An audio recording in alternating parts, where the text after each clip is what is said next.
Just a little upbeat music to get started with like that song. Get started with explaining the new good faith estimate that all lenders are going to have to use starting January 1st, just a few days from now. The new good faith estimate is a little bit longer. This is what it looks like, at least that's the top of page one. It's a little longer than the old good faith estimate and quite a bit different. Um, Old good faith estimate was always one page, self contained. This is 3 pages. And note here, there's a lot more text on the good faith estimate. It's kind of designed to help the consumer better understand what they're getting themselves into. This massive debt they're about to take on, understand it, compare it, dissect it, etc. You be the judge if it actually gets the job done for the consumer to help the consumer make a more educated decision. But what I'm going to do is just walk you through it. Notice the very first on the important dates here. And where's my cursor? Anyway, number one, it says the interest rate on this good faith estimate is available through X date. Well, in a market like we've been in of late, I'm probably going to typically put this interest rate is good through the end of business today. Pardon me. And that's the sole reason for that is because of this. We are in an extremely volatile market right now. Notice that since about the 18th of this month to today, rates have dropped. These are yields. This is mortgage-backed securities, and it's the yield on mortgage-backed securities, and they've been tanking. This particular mortgage-back on the 18th yielded about 102.5. Count those as discount points, reverse discount points. It didn't cost that much. Today it is costing. It's costing about a quarter. That's about a 2 3/4 discount point swing. So if I had said, well, your rate's good for 10 days, and the borrower came back to me today and said, hey, back on the 18th when you gave me that good faith, you said it was good through the day. I want that 4.625 rate, which is where rates were at this point. Now rates are at 5%. To get to 4.625, it's going to cost me about 2 3/4 discount points. So you see why. Typically, I'm going to, on that first line, put just 1 day. Let me go over here to show you the whole good faith estimate. The purpose, shopping for a loan. Then you got your important dates. Estimate is good through today. Your settlement charges are good through X date, and that's typically going to be much further out because they just don't change that much. I mean, unless the loan amount changes, settlement charges really aren't going to change. Interest rate, your lock period is 30 days, 45 days, 60 days, whatever it may be. And then you have to lock a rate.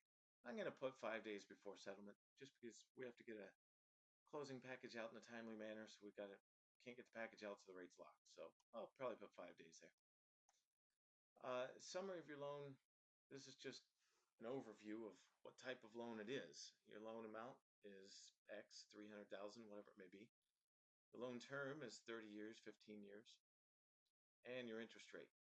And then your principal and interest payment per month. Obviously, that's just P&I at this point. It's not, oh, and mortgage insurance, but it's not your taxes and insurance. So it's not your PITI.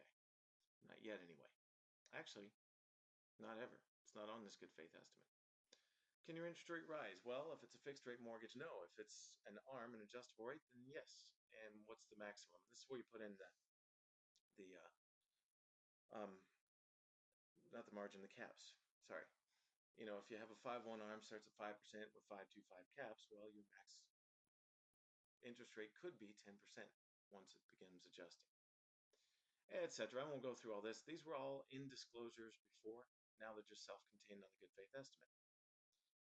Your escrow account, what are your property taxes and escrow is going to be? What if you owe them?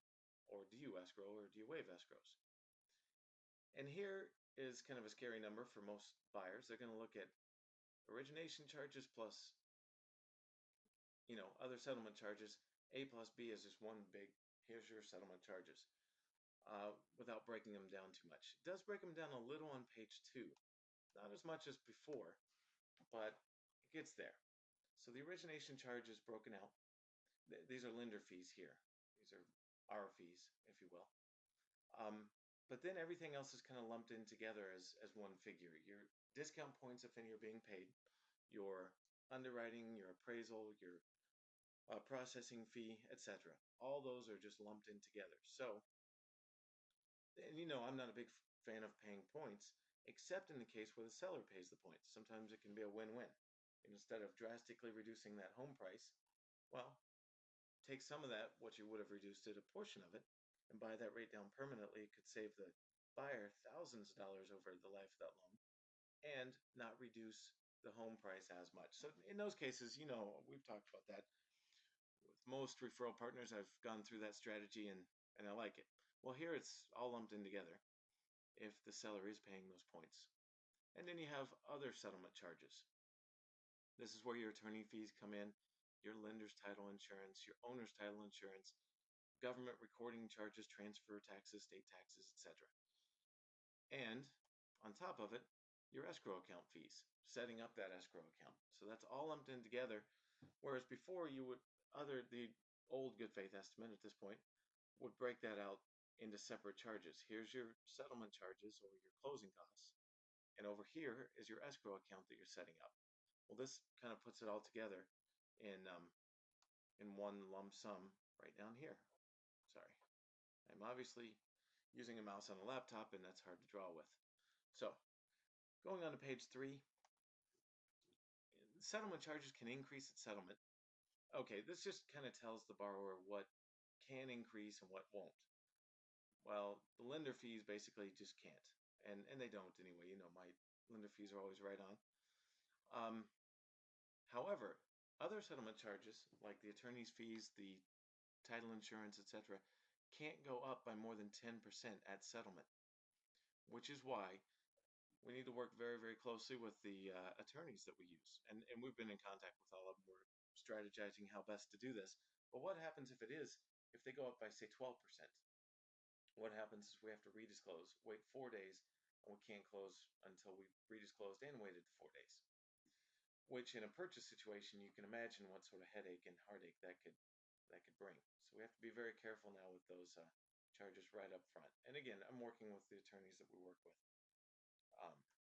to make sure that those are dead on right from the beginning. So then you've got a way to kind of compare. This is kind of neat. I think it's kind of neat. It's a way to compare for the borrower the loan in this good faith estimate and then the same loan with lower settlement charges. In other words, what if I did away with my origination fee? Or what if I did a lender paid closing costs and didn't charge the borrower any fees? Well, I do that by raising the interest rate. So what would that interest rate and payment look like? You put it here. Similarly, if we go the opposite direction and the buyer says, well, what if I pay 2 points? What would that do to my rate? Well, you can show them right here.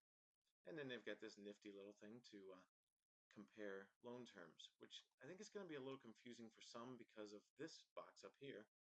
Which one do you really compare? But it's there anyway. It's meant to be a tool. Now, that's what the good faith estimate is. What is it not?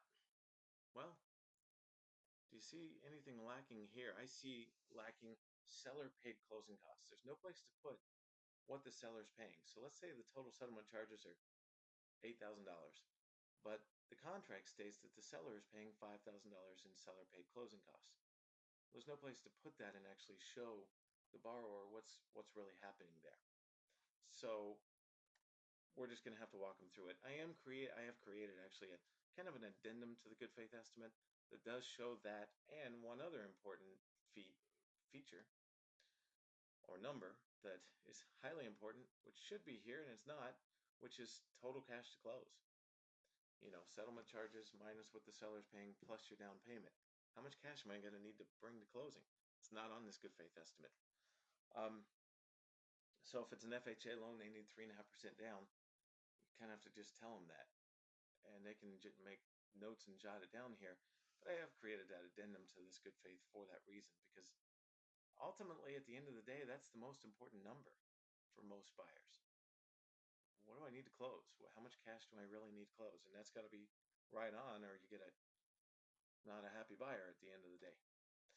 So it'll be interesting working with this. I look forward to closing our first ones together with this new good faith estimate early on in the new year.